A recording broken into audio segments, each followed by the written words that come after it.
Bienvenidos, qué bueno que nos acompañan una semana más a este estudio bíblico.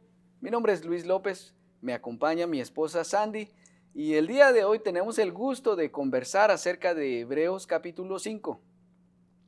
Antes de empezar el capítulo que nos corresponde, déjenme darles una primer sugerencia.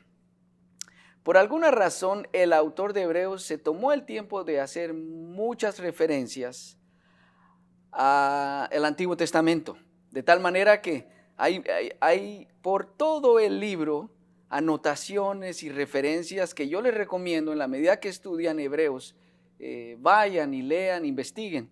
Me sorprendió y solo las referencias de Hebreos 5 me llevaron por Isaías, Salmos, Génesis, Levítico y ayuda a plantear todo el panorama alrededor de lo que la idea que tiene el autor y lo que quiere enseñarnos.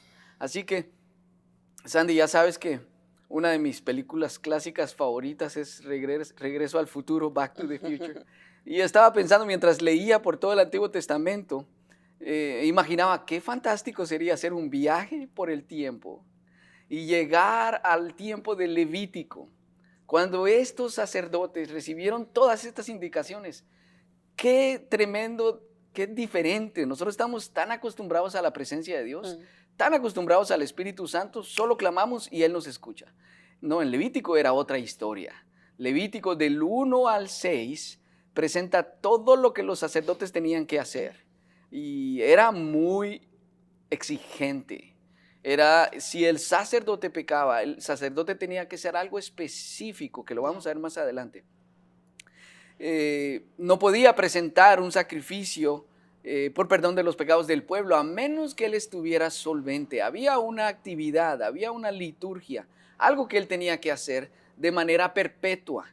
Y quiero iniciar con ese término para que lo anoten y lo tengan en la mente. Era una actividad perpetua que ellos no podían detenerse a hacer. Si querían estar con Dios, tenían que hacer un sacrificio para perdón de pecados. Ahora bien, el libro de Hebreos, desde el capítulo 4 hasta el 7, nos presenta a Jesús, la supremacía de Jesús como el sumo sacerdote. Después de esta actividad había sido establecida en Levítico, el pueblo de Israel lo hizo de manera perpetua. Nada lo iba a detener hasta que apareciera un sacrificio perfecto. Y de eso se trata todo este capítulo, de cómo el autor presenta a Jesús como el sacrificio por excelencia que detenía esa liturgia perpetua, y más adelante vamos a ver en qué la convierte, y presenta a Jesús en ese sumo sacerdote perfecto, capaz de presentar y llevar las cargas de todo el pueblo. Entonces vamos a empezar y vamos a leer los primeros 3 versículos, si me acompañan, Hebreos capítulo 5, versículos del 1 al 3, y dice así: todo sumo sacerdote es un hombre escogido para representar a otra persona en su trato con Dios. Él presenta a Dios las ofrendas de esas personas y ofrece sacrificios por sus pecados. Y puede tratar con paciencia a los ignorantes y descarriados, porque él también está sujeto a las mismas debilidades. Por esa razón, debe ofrecer un sacrificio tanto por sus propios pecados como por los de su pueblo. Este es el asunto. En todo el Antiguo Testamento, los sacerdotes debían presentar sacrificio por un pueblo ignorante y extraviado. La verdad, cuando empecé a leer esto, me sacudió el pensamiento cuando leí en Levítico, capítulo 4 específicamente. Todo sacerdote que se para y pretende presentar a un pueblo delante de Dios, tiene que entender que el primer ignorante y primer extraviado es uno mismo. Llegar a esa realidad es supremamente necesario. Levítico 4 empieza diciendo: si un sacerdote ha pecado, todo se detiene. Señores, nada puede continuar. El sacerdote debe pausar, debe traer un becerro o un cordero, que son las crías menores de 1 año, y presentar un sacrificio. No podemos ir a los detalles, por favor, toma tiempo en casa y vea los detalles, es impresionante. No puedo imaginarme el hecho de que un sacerdote tuviera que hacer eso por cada pecado. Qué desagradable. Lo más cercano que yo he estado el año pasado, que nos invitaron a cazar, Yo disfruté todo el paseo, estar en la cabaña, los disparos, todo eso lo disfruté. Nunca pensé en la última parte de la casa, que es destazar a lo que se ha casado. Eso es impresionante, tampoco voy a ir a detalles. Wow. Visualmente, en olores, es una experiencia totalmente distinta. Y eso era lo que los sacerdotes tenían que hacer para perdón de sus pecados y del pueblo. Entonces, número uno, tenían que hacer un sacrificio personal. Y creo que eso se puede aplicar a nuestra vida hoy. Si tú estás escuchando y tú eres un cristiano y tú eres un líder, tú eres un maestro, tú eres un sacerdote, primero debe existir un sacrificio personal. Primero en nuestra búsqueda debe haber una constante revisión para que si hay algo en nosotros que no está bien, tenemos que ponernos en orden, tenemos que estar solventes. Solo y hasta entonces podemos nosotros pretender presentar los pecados del pueblo cuando nosotros estamos solventes. Entonces recuerden de esa palabra, era una actividad perpetua. Cada vez que había un pecado, había que realizar esa actividad. Una vez presentado el sacrificio por mi pecado, entonces yo ya me podía dar la vuelta a decir al pueblo, traigan sus ofrendas y presentar entonces las ofrendas del pueblo para remisión de los pecados. Ahora, ¿sabes? Es bien interesante porque quizás nosotros ni siquiera logramos visualizar la importancia que era para un sacerdote cuando se presentaba el día de la expiación. El día de la expiación era un día al año. Y el sacerdote que era elegido tenía que prepararse por mucho tiempo antes y déjame decirte, asegurarse que no hubiera pecado, ¿ok?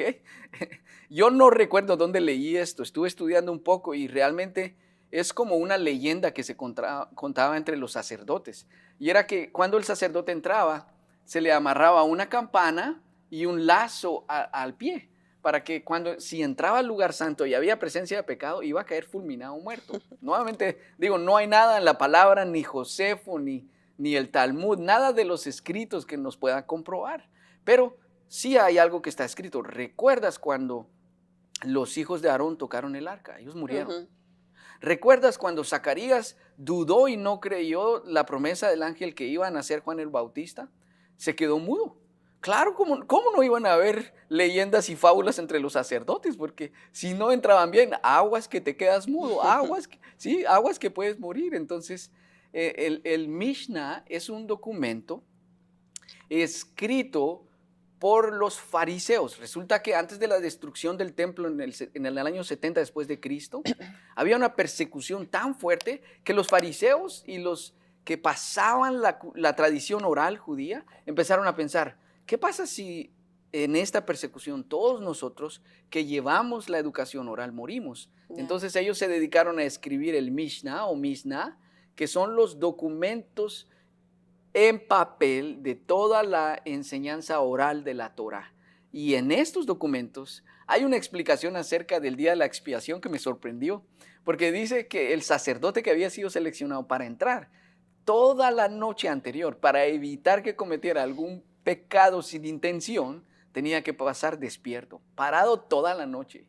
Y tenía un grupo de sacerdotes con él para que si lo empezaban a ver que quedaba dormido, le chasqueaban y le decían, Rabí, despiértese, camine para que se pueda despertar con el frío del suelo. Entonces, qué interesante porque presentarse a la presencia de Dios era en el Antiguo Testamento y debe ser ahora una responsabilidad. Debemos presentarnos para estar solventes y para presentar los sacrificios de gratitud a Él por todo lo que hace por nosotros.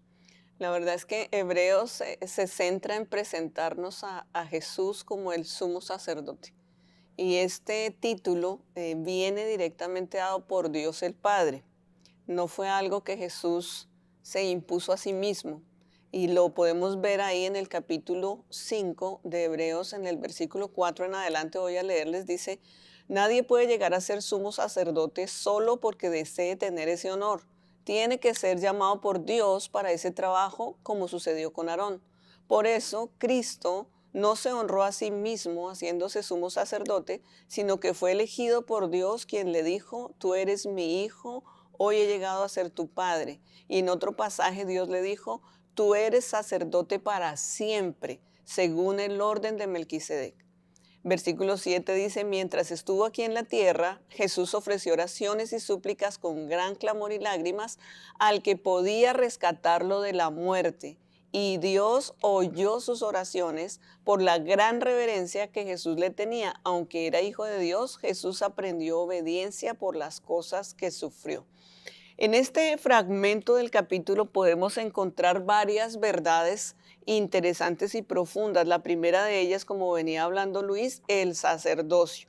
Jesús se presenta en Hebreos como el sumo sacerdote. Es un nombre más que tenemos para Jesús, aparte de que le podemos llamar el Mesías, el Salvador, el Hijo de Dios, el Hijo del Hombre, el amigo de pecadores. Hebreos nos lo presenta como el sumo sacerdote y nos hace ver la diferencia que hay entre el sacerdocio de Jesús al sacerdocio del Antiguo Testamento, principalmente porque, como explicaba Luis, el sacerdocio en el Antiguo Testamento tenía que cumplir un montón de rituales y el más tal vez central y tremendo de todos era tener que sacrificar un cordero en el altar para la expiación de pecados.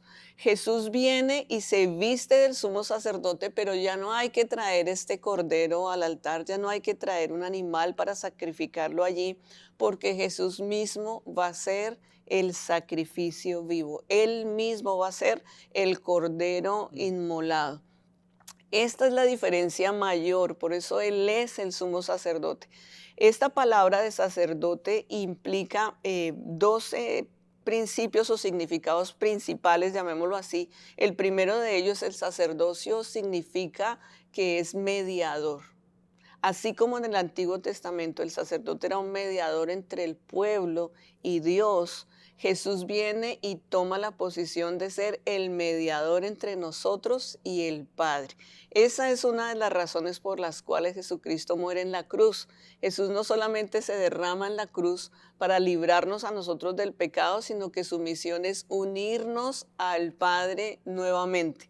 Así que Él cumple perfectamente la función de sacerdote. El segundo significado de sacerdote es santo y apartado para una misión. Definitivamente Dios el Padre decidió que Jesús viniera y tomara la forma de hombre para cumplir la misión de llevar el pecado de todo el mundo, entregarse como el cordero inmolado, dar su vida en la cruz y librarnos a nosotros de la muerte eterna, pero a la misma vez a abrir el camino de unión con el Padre que nos había obstaculizado el pecado. Esa es una de las primeras cosas que vemos en este segmento, el sacerdocio. La segunda cosa que nos muestra es la naturaleza humana de Jesús. En el versículo 7 inicia diciendo, mientras Jesús estuvo aquí en la tierra. Lo que está haciendo ese segmento es enfatizando el momento mismo en que Jesús nace hasta su muerte. Jesús toma la figura de hombre, entra en la naturaleza humana, siendo Dios, es hombre a la misma vez, y entonces experimenta todas las debilidades no pecaminosas de la naturaleza humana. Jesús empieza a experimentar lo mismo que tú y yo, el dolor del crecimiento, el hambre, la sed, el cansancio. Enfrenta también la tentación y la persecución. Jesús toma la postura de hombre y vive nuestras mismas debilidades, lo que lo hace ser capaz de podernos comprender en todo momento. Él se despoja de su naturaleza divina y adopta naturaleza humana para vivir al igual que nosotros o experimentar nuestras debilidades. Aunque Él nunca pecó, experimentó lo mismo que tú y yo, por eso nos va a comprender en todo momento. La tercera cosa muy importante que nos menciona es la obediencia, porque dice allí que Jesús aprendió obediencia por las cosas que sufrió. Y de repente nos podemos poner a pensar cómo el Hijo de Dios tiene que aprender obediencia. Si lo miramos desde el lado de Dios, o sea, Él siendo Dios, pues Dios no necesita aprender a ser obediente. No, no me imagino a Dios haciendo berrinches, ¿verdad? O siendo desobediente. No, no aplica. Dios siendo Dios era santo y era perfecto. Él no tenía nada que aprender porque Él era Dios. Pero a la hora de tomar su naturaleza humana, ahí es donde Jesús tenía que aprender lo que le implica al ser humano luchar con tantas cosas para rendirse en obediencia al Padre. Jesús nos modela allí que Él, aunque era Dios, no pretendió hacer su voluntad, sino que Él vino y en obediencia se sujetó al plan divino. Jesús fue elegido sumo sacerdote para ser mediador y para cumplir una misión, y esa misión implicaba sufrimiento. No era una misión sencilla, pero Jesús no pretendió evadir ese sufrimiento físico, sino Jesús por encima de ese sufrimiento anhelaba hacer la voluntad del Padre. Y aunque en muchos momentos la gente puede interpretar que Jesús en el Getsemaní estaba queriendo huir del dolor, cuando le dice al Padre, quita de mí este momento, quita de mí esta copa, pasa de mí este tiempo. O que en algún momento Jesús en una manera cobarde estaba queriendo evadir el dolor de la muerte, lo que realmente Jesús estaba clamando era la victoria sobre la muerte. Jesús no estaba evadiendo el sufrimiento de la cruz o el morir en sí. Jesús lo que le estaba clamando al Padre era, Padre, hazme vencer la muerte. Hazme vencer la muerte, que no quede yo atrapado en las cadenas de la muerte, sino que yo venza la muerte. Y la Biblia dice ahí en ese versículo, y Dios oyó la súplica de Jesús, por eso Jesús venció la muerte y resucita. Ahí nos damos cuenta que Jesús no estaba orando por el sufrimiento físico, sino que Jesús oraba para vencer la muerte y que el Padre realmente le diera el privilegio y la victoria de caminar por encima de la muerte a través de la resurrección. Así que tenemos tres cosas bien importantes: el título de sumo sacerdote, la naturaleza humana que Jesús nos vino a modelar haciéndose hombre para vivir nuestras mismas debilidades, y la obediencia que estuvo por encima de esas debilidades y que se sujetó a la voluntad del Padre. Sandy, lo que acabas de mencionar me recuerda algo que leí que me gustó mucho. Cuando se dice Jesús, Hijo de Dios, se presenta esa paradoja maravillosa, Jesús el hombre físico que fue tentado en todo, y la parte de Hijo de Dios es Jesús el divino. Tenía esas dos naturalezas que creo que podría poner locura en la mente de cualquiera si tratamos de razonarlo, explicarlo o quizás entenderlo. Pero Él vino como Hijo de Dios, Filipenses 2, dejó su posición siendo igual a Dios y se humilló haciéndose como uno de nosotros. Y lo mejor es que nos vino a demostrar que aun siendo como nosotros, Él pudo vencer toda tentación. Jesús fue perfectamente moral, espiritualmente perfecto, moralmente perfecto. Fue en todas las áreas, Jesús fue perfecto, no pecó. Por eso se constituyó el sacrificio perfecto. Ahora, Sandy, viaja conmigo otra vez a Levítico. Piensa un momento. Además del desafío de los sacerdotes, piensa cuál era el desafío de la gente. Una vez más, eran ignorantes extraviados. Me quedaron esas dos palabras del comentario. ¿Pero por qué? Mira, en ese entonces no podían leer, no podían escribir, no tenían los textos. Eran ignorantes, en ese entonces no tenían excusa, ¿ok? Extraviados, eso sí hay que cuestionarlo, pero hoy día eso sí puede ser una pregunta para nosotros. ¿Estaremos caminando en ignorancia? ¿Estaremos caminando extraviados ante todo el conocimiento que tenemos, ante la maravillosa gracia de tener acceso directo al Padre y la presencia del Espíritu Santo que nos rodea? Ahora bien, resulta, Sandy, que hay una parte muy importante, y es que lo que dijiste de Jesús, Él jamás lloró por cobardía o por temor a la muerte. Él en el Getsemaní fue su momento de rendirse y entregarse. Ya se había rendido viniendo como hombre, pero se entregó 100%. Y ese fue el momento clave en su vida. Quiero decirte un par de comentarios similares. Charles Spurgeon, originario de Londres, cuando él empezó a predicar, llegó un momento cumbre donde empezó a tener mucho éxito. Su gracia al enseñar y era diferente, su originalidad, pero empezó a ser muy criticado. Criticado por todos, no solo por la prensa secular, sino aún por la prensa de la iglesia. Así que llegó a un punto donde la historia cuenta que Charles Spurgeon se sentó y le dijo: Señor, tú renunciaste a todos tus méritos por mí. Entonces yo a partir de hoy depongo todos mis méritos por ti. Y no me importa lo que digan de mí, solo lo que digan de ti. A partir de ese día, A él ya no le importó ninguna crítica, ya no le importó ningún nombre o de la manera que lo señalaran. Lo llegaron a señalar payaso del púlpito, sensacionalista, un montón de términos. Y al pasar los años y al tiempo de hoy, Charles Spurgeon es conocido como el príncipe de los predicadores. El día que él decidió morir a sí mismo fue el día que determinó su éxito. Muy parecido a lo que hizo Jesús, muy parecido en su posición de hombre, entregar y renunciar todos sus méritos. Lo mismo pasó con Billy Graham alrededor de los 1960.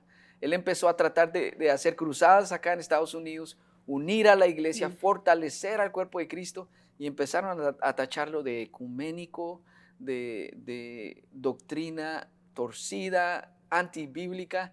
Y bueno, ahora podemos saber que cuando él renunció a sí mismo, ahora conocemos a Billy Graham como uno de los mayores evangelistas que ha estado en todo el mundo. Y creo yo que ha sido el evangelista que ha tenido más influencia en los presidentes de Estados Unidos. No ha habido otro evangelista así. Entonces, volvamos a Hebreos 5 y llegamos a un punto cumbre, un punto clave, y quiero que lean conmigo el versículo 9 y 10, y dice así: de ese modo Dios lo hizo apto para ser el sumo sacerdote perfecto, y Jesús llegó a ser la fuente de la salvación eterna para todos los que le obedecen. Y Dios lo designó sumo sacerdote según el orden de Melquisedec. Lo primero que quiero decir de acá es que qué tremendo. Jesús vino, vivió, nunca pecó. Entonces, Levíticos 4 establecía que el sacerdote debía de hacer un sacrificio primero por él mismo. Jesús no necesitó eso. Jesús no tuvo pecado. Jesús era el sacrificio perfecto. Por eso se le llama el Cordero de Dios que quita el pecado del mundo. Él no necesitó hacer nada por él mismo. Él ya estaba solvente delante del Padre. Entonces, cuando él se presentó a la cruz, él hizo el último sacrificio necesario. Nos dio la salvación eterna. Ahora sí, recuerden el término que les dije al principio. ¿A qué actividad perpetua que tenían que hacer? Fue irrumpida, detenida, anulada por esta salvación eterna dada por el sacrificio perfecto, por el sumo sacerdote, por el Cordero de Dios, Jesucristo. En ese momento ya no era necesario continuar con esa actividad que era perpetua. Se cambió la historia. La historia misma se mide y los años se señalan de acuerdo al sacrificio de Jesús en la cruz, de acuerdo a la muerte y resurrección de Jesús. Ahora entonces nosotros tenemos ese mismo privilegio que el Señor Jesús nos regaló. Ese privilegio que tenemos que valorar y atesorar. Que aunque nosotros, la realidad es que nosotros pecamos todos los días. Pecamos de palabra, pecamos de pensamiento, pecamos en las intenciones en nuestro corazón. Pero qué maravilloso es pensar que no necesitamos ir a viajar a Levítico 4 y volver a tener que presentar sacrificios. Yo no sé cuántos sacrificios tendríamos que presentar cada día si realmente se leyera cada pensamiento, cada emoción, cada sentimiento, cada intención. Con Jesucristo tenemos la libre entrada al Padre, el perdón de los pecados. Ahora eso no es una licencia para vivir como querramos. Y así termina el versículo 9. La fuente de salvación eterna para todos los que le obedecen. Ahí ese último es bien interesante. Porque si bien vivimos en la época de gracia, hay un determinante y es nuestra vida de obediencia a la palabra y al Señor. No es que el Señor nos salva, aceptamos a Cristo y luego yo puedo seguir viviendo como se me dé la gana. No puedo.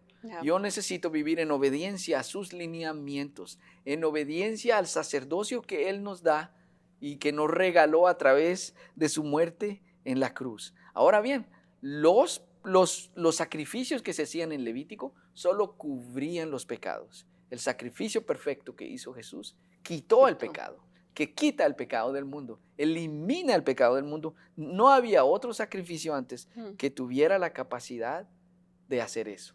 Y termino con este pensamiento. 1 Pedro 1:22 nos enseña que nos purificamos en la medida que nosotros obedecemos su palabra. Y Efesios 5 también habla acerca de cómo Cristo santifica a la iglesia a través del lavamiento de su palabra. Entonces, es tan importante mantener ese equilibrio, que somos salvos porque Cristo nos dio esa salvación eterna. Ujú. Pero es importante que nosotros nos mantengamos constantemente purificándonos con la palabra y manteniéndonos solventes. Y el minuto que nosotros cometamos un error, abogado tenemos ante el Padre, que es Jesucristo, que intercede por nosotros, a quien podemos pedir y Él nos perdona y nos devuelve a esa posición de solvencia delante de nuestro Padre. Wow. Estamos entrando ya al versículo 11 del capítulo 5 de Hebreos y vamos a entrar en una sección donde los siguientes 4 versículos hacen un pequeño giro llevándonos a un tema muy importante que es la madurez. Y quiero que los leamos y cualquier parecido con la realidad es pura casualidad. Tal vez pasaba solo antes, no pasa ahora. Nos gustaría decir mucho más sobre este tema, pero es difícil de explicar, sobre todo porque ustedes son torpes o tardos espiritualmente y tal parece que no escuchan. Hace tanto que son creyentes que ya deberían estar enseñando a otros. En cambio, necesitan que alguien vuelva a enseñarles las cosas básicas de la palabra de Dios. Son como niños pequeños que necesitan leche y no pueden comer alimento sólido, pues el que se alimenta de leche sigue siendo bebé y no sabe cómo hacer lo correcto. El alimento sólido es para los que son maduros, los que a fuerza de práctica están capacitados para distinguir entre lo bueno y lo malo. ¡Wow! Este es un giro muy enriquecedor porque estos 4 versículos nos llevan a una realidad muy fuerte y es el concepto de la madurez. Él está diciendo en este inicio de capítulo, hay muchas cosas que quiero enseñarles, pero ustedes son tardos. Eso quiere decir perezosos. En la otra versión, que es la que les leí, la Nueva Traducción Viviente, dice torpes. Es que no están preparados y tal parece que no escuchan. Hace tanto que deberían estar enseñando. Esto es muy importante porque el sacrificio de Jesucristo es para salvación. En el mismo momento en que aceptamos ese sacrificio vivo, nosotros iniciamos una carrera, que es la carrera del cristiano. Y no corremos simplemente dando batazos al aire, sino que el Señor espera que nosotros hagamos honor a ese sacrificio y corramos en la búsqueda de crecimiento. No podemos quedarnos bebés espirituales, que es lo que habla aquí. No podemos todo el tiempo esperar tener leche espiritual y esperar que sean otros los que nos enseñen y nos expliquen todo. ¿Qué es lo que está diciendo la Escritura en este momento? Tenemos que ir a madurez y la primera cosa que nos plantea es, debiendo tú estar ya enseñando, no lo haces. Hay un crecimiento que viene a través de nosotros aceptar el desafío de enseñar a otros. Pero es una realidad que yo no puedo realmente lanzarme a enseñar cuando yo no he hecho vivas las escrituras en mi vida. Si hay verdades de la palabra que todavía no están en mí, yo realmente no estoy desafiado a enseñarle esa verdad a nadie. Es hasta que la revelación de la escritura viene y realmente yo abrazo el deseo de salir de la ignorancia espiritual y crecer en madurez y prepararme para las verdades profundas de Dios, que yo anhelo en mi corazón ir y dar de lo que Dios me ha dado en abundancia. A medida que yo enseño voy a traer crecimiento. Y era indiscutible que en este momento se caracterizaba el pueblo por la inmadurez. No eran capaces de comprender lo que realmente se les estaba enseñando, las verdades que se estaban revelando del sacerdocio de Cristo, de la función de Cristo, de su propósito, no estaban pudiendo ser digeridas por el pueblo en ese momento por varias razones. La primera de ellas es que no querían dejar su zona cómoda. Y eso es algo que hasta el día de hoy nos pasa. Muchas veces no podemos entrar en el conocimiento de una verdad bíblica porque estamos cómodos donde estamos y no queremos asumir responsabilidades. Adquirir el hábito de enseñar a otros requiere de responsabilidad, requiere de compromiso. Es más fácil quedarnos cómodos y que alguien nos dé, siempre nos llenen, nos llenen, nos llenen. Pero esta cultura nos está modelando eso mismo, está diciendo, ellos estaban cómodos, estaban aferrados a sus tradiciones. Y eso les impedía entender la verdad de Cristo. Y muchas veces nos puede pasar lo mismo. con la palabra podemos aferrarnos tanto a tradiciones o a costumbres que en lugar de impulsarnos a crecimiento nos detienen, nos estancan o nos hacen ciegos realmente a la verdad de Cristo. Y por último es que en la cultura en ese momento no quería dejar las mezclas culturales. Y igual sucede en nuestros tiempos hoy. Definitivamente el crecimiento y la madurez viene y va a implicar en cierto momento separación. O sea, no podemos seguir en lo mismo con las mismas personas y en los mismos lugares. En muchos momentos, realmente el crecimiento, si yo lo quiero, si quiero crecimiento espiritual, voy a requerir de apartarme de muchas cosas que la cultura ve como normales o que quiere imponer. Eso creo que lo vivían en el tiempo de antes, igualmente ahora. Al fin de crecer hasta ser cristianos adultos, nosotros debemos buscar eso, cómo yo puedo crecer para ya no ser un bebé espiritual, sino realmente ser un adulto. Hay dos preguntas claves, porque realmente nosotros tenemos que mirar hacia dónde vamos. ¿Estoy siendo un bebé? ¿Cuánto tiempo llevo en la iglesia? ¿Cuánto tiempo llevo conociendo la palabra? ¿Cuánto de mí todavía está en pañales y biberón? La pregunta primera ¿es usted capaz de reconocer la tentación antes de caer en su trampa? Vale decir otra vez, ¿es usted capaz de reconocer la tentación antes de caer en su trampa?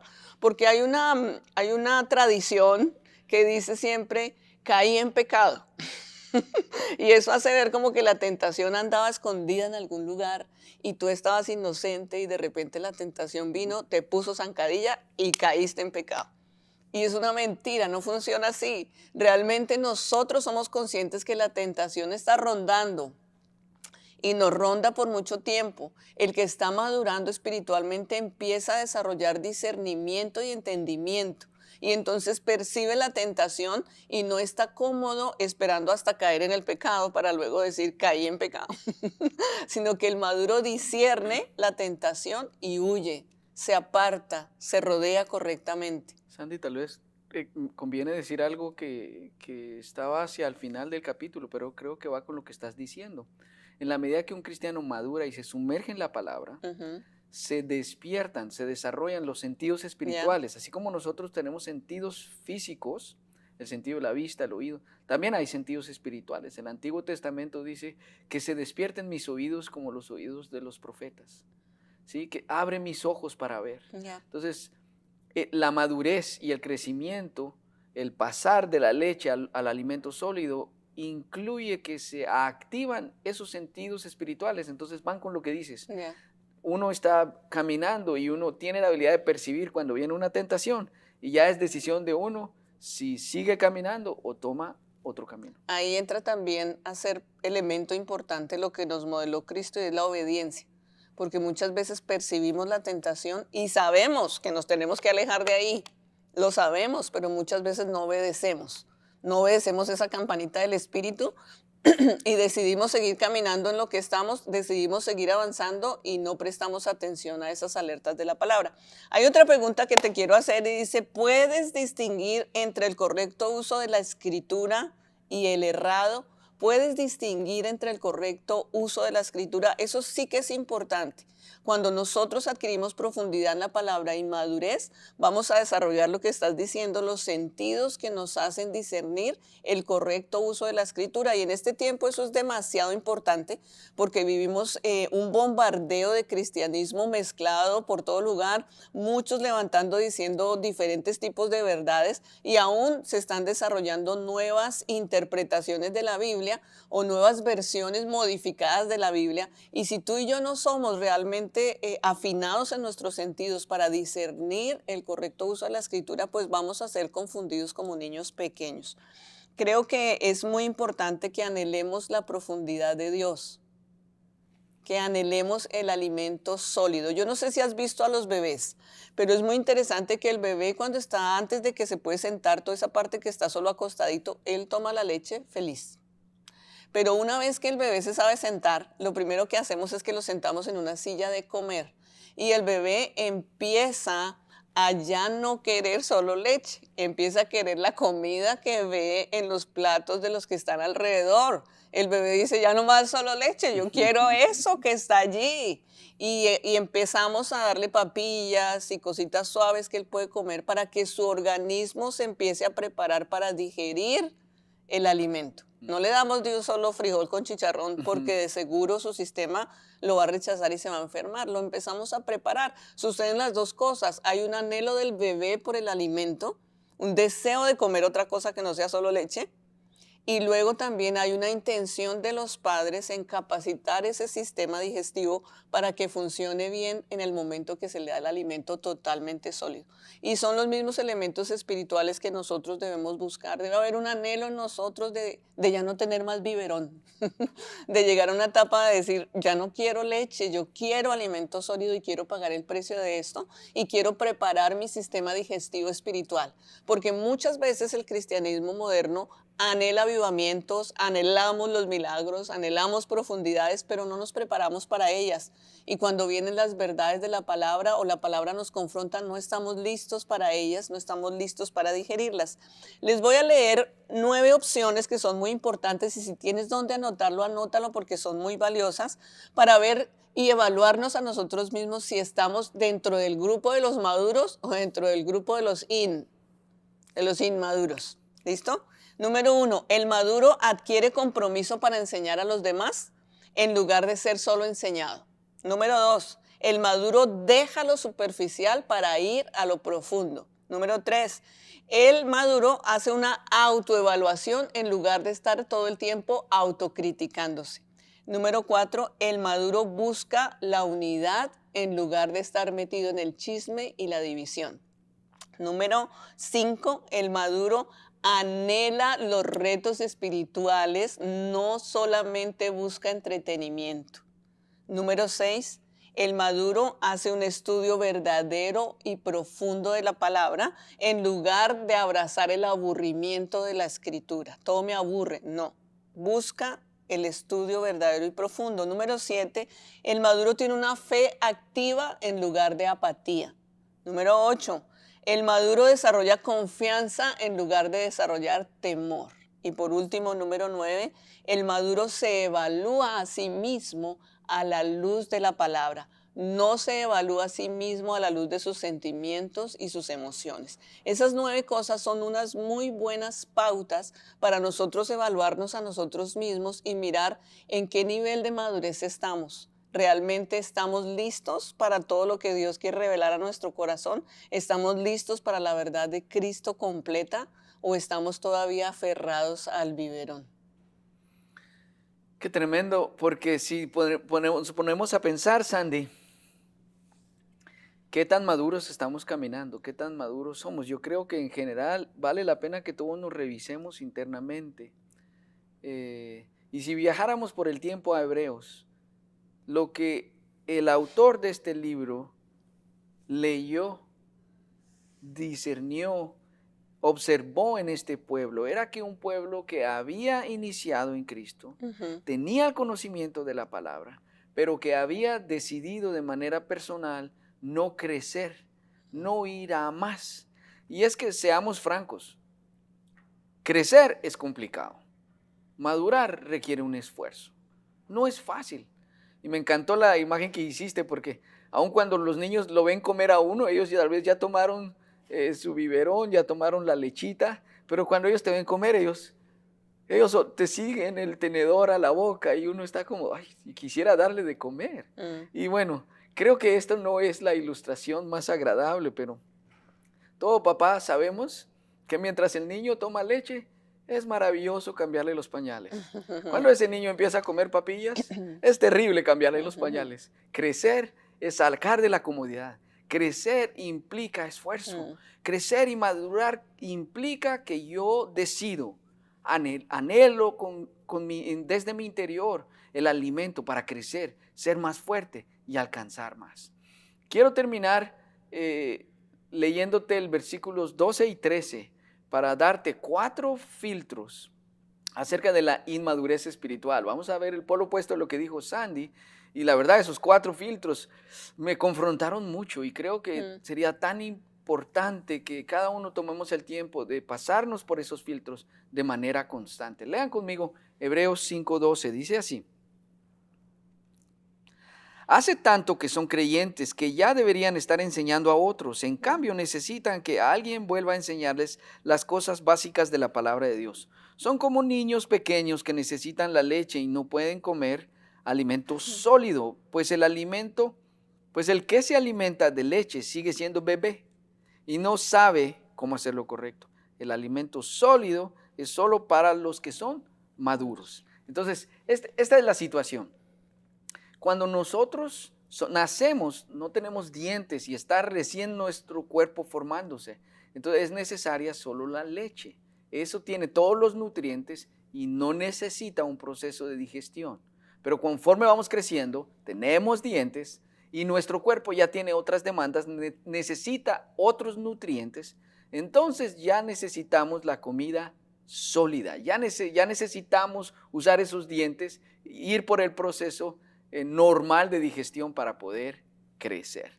Entonces, eso implica la madurez espiritual. Quiero cerrar con estos 4 filtros. El primer filtro de la inmadurez espiritual es la incapacidad de comer un alimento sólido. Algunos asocian la leche como la obra de Cristo aquí en la tierra, cuando nació, creció, sus enseñanzas, la muerte y resurrección. Y el alimento sólido a la obra que Cristo está haciendo hoy en día desde el cielo, la obra que está haciendo hoy. Entonces, en términos sencillos, muchas veces cuando venimos a Cristo, recibimos las enseñanzas básicas, lo que llamamos nuevos comienzos. Pero no podemos quedarnos con el conocimiento de nuevos comienzos. No podemos estancarnos ahí y decir, aquí estoy feliz, no quiero crecer.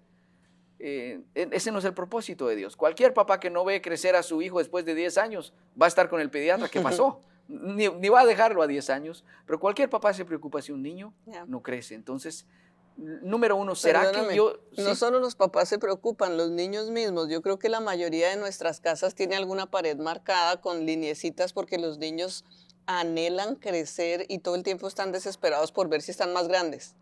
Y se frustran si el lápiz se marca en el mismo lugar. O sea, miran la pared y están anhelando el crecimiento. Así como el papá lo anhela, realmente hay un deseo de la misma personita del niño de buscar ese crecimiento. Entonces busquemos crecer, está bien. Bueno, ya leímos los libros más fáciles de leer de la Biblia. Bueno, hay que ir a leer un poquito los que son más fuertes, los que nos requieren más estudio. Tenemos que crecer y descubrir lo que el Señor tiene para nosotros. Segundo filtro es la incapacidad para compartir. Por excelencia, la primera palabra, de las primeras palabras que los niños dicen es mío, mío, mío. El compartir para un niño es casi imposible. Para un niño cristiano también. Déjenme decirles, no todos tenemos el llamado a enseñar, no todos tenemos el llamado a predicar, pero todos tenemos el llamado de compartir a otros lo que Cristo ha hecho en nosotros. Una seña de la madurez es que voy a tener en mi interior el deseo de hablarle a otros de la obra que Cristo está haciendo en mí. Eso me sacudió, Sandy. La pregunta es, ¿qué tanto yo le hablo a otros de la obra que está haciendo Cristo en mí? Eso demuestra mi madurez, mi crecimiento cristiano. El tercer filtro es indolencia hacia la palabra. Me impactó eso, que oímos la palabra y no sentimos nada. Es aburrida. Es como, no, el pastor hoy, le faltó al pastor hoy, la prédica no estuvo como muy buena. Eso es indolencia a la palabra. Que yo escucho la palabra, nada quebranta mi corazón, nada me llena, no me satisface, es porque interiormente yo todavía soy inmaduro y no puedo discernir y extraer de la palabra que da el pastor lo que el Espíritu quiere hablarme a mí el día de hoy. Y por último, la inexperiencia en la palabra. Una de las características es que los bebés se echan todo a la boca. Los cristianos inmaduros se echan todo a la boca. Todos los youtubers, todos los libros, los programas de radio, ni siquiera se dan cuenta o se toman el tiempo de revisarlo en la palabra si es una doctrina verdadera. Todos se lo echan a la boca. Entonces, Hebreos le está hablando, el autor le está hablando a un pueblo y les dicen, pueblo, pongan atención. Esto sucedió con Moisés y un pueblo que no tenía discernimiento espiritual. Le estaba hablando a un pueblo que estaba en el riesgo de llegar a hacer lo mismo, de perder la promesa de Dios y no alcanzar la tierra prometida por no desarrollar ese discernimiento espiritual. Es bien valioso estos 4 filtros y también el darnos cuenta que estos 4 filtros están determinados por una palabra superpoderosa: decisiones. Creo que una de las maneras para realmente medir nuestra madurez es las decisiones que nosotros tomamos. Nuestras decisiones van a determinar nuestro crecimiento. Nadie puede crecer por ti. Nadie puede obligarte a crecer tampoco. Son Mm. decisiones. Yo decido levantarme y decir, ya no quiero más este nivel, quiero más. Yo decido si me duermo y hasta tarde o si me levanto temprano por más de la palabra. Yo decido si solo me conformo a leer un versículo o si quiero profundizar la escritura. Yo decido si quiero realmente ser solo oidor o un hacedor. Yo decido compartir porque yo puedo tener el anhelo y estar orando, Señor, yo quiero compartir, yo quiero compartir, yo quiero compartir, pero si nunca lo hago, tengo que tomar el paso, tengo que un día decir, lo voy a hacer y hacerlo. Entonces llegamos al final y realmente es importante darnos cuenta que la vida del cristiano no es estática, no es estática. Estamos en una carrera y se trata de avanzar. Y podemos decir, bueno, si no avanzo, pues por lo menos me quedo en el mismo lugar, pero no es verdad. Si todo está avanzando, realmente no hay estancamiento, sino que estás retrocediendo tú que te quedaste sin avanzar. Somos llamados a avanzar, somos llamados a apropiarnos de las bendiciones de Dios. Lo que sucede tristemente es que la mayoría, la multitud, la mayoría de cristianos están en el término medio. No están ni en Egipto ni en Canaán. Están entre el Viernes Santo y el Domingo de Resurrección. Están entre que sí quiero, pero no quiero. Están entre que he aceptado a Cristo, pero todavía no gozo de la vida nueva y la plenitud en Él. Entonces, el reto definitivamente es hacernos esta pregunta. ¿Vivimos nosotros a medio camino? ¿Estamos a medias? ¿Somos entre que sí y que no? ¿No nos decidimos realmente por la plenitud de Cristo? Porque lo que el Señor está diciéndonos en este momento es, yo te he llamado, yo soy tu sumo sacerdote, yo he pagado el precio por ti, yo derramé mi vida por ti, yo estoy dispuesto a revelarme a tu vida, pero yo requiero que tú anheles el alimento, que tú anheles acercarte a mí, que ames la escritura y quieras profundizar en ella, que te apartes de la cultura y decidas marcar una diferencia en tu vida para luego ser luz a otros de una manera efectiva.